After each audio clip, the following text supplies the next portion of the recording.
So this is day 6 of 7, being a bit more restful and cooped up.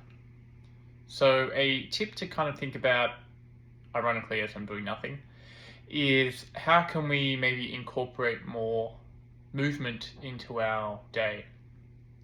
I think this kind of ties in as well with maybe having a supportive group, friends, family that want to help you achieve their goal and hopefully have a similar goal in mind of wanting to improve their health.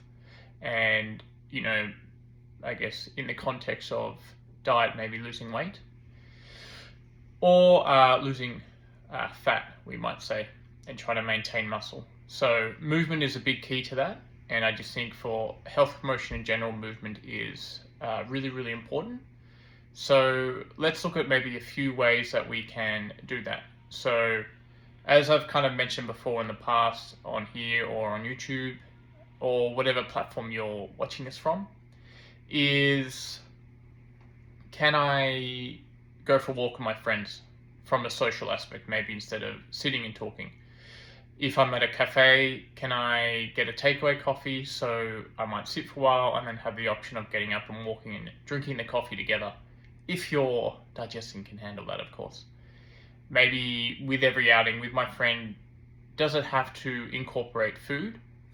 And if it does, maybe can we go for a walk before or after it? If I'm driving somewhere and there's a chance to, can I maybe park a bit further away so it kind of makes me walk to and from the place that I'm meeting up with people at, or the restaurant I'm going to? It's just these small things that over time can build up. A few other examples where maybe don't incorporating friends or casual outings is if I'm just going to the shops, maybe instead of stopping and standing on the escalator as it takes you up, can I walk up it or walk down it? Can I take the stairs instead of the escalator?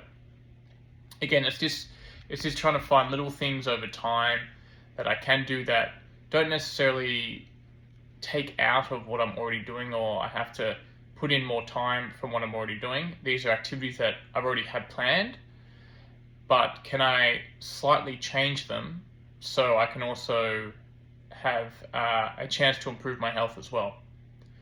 I also find, having these things where, for example, if I'm having a coffee and walking, or maybe going to a restaurant and then wanting to go for a little stroll after it, I do likely eat a bit less because I'm kind of more mindful of how I'm feeling and my surroundings, and not just sitting in the one place. For example, if I was to sit in a restaurant for 1 hour instead of 2 hours, if I'm there for 2 hours, I'd maybe likely get an extra meal at the end.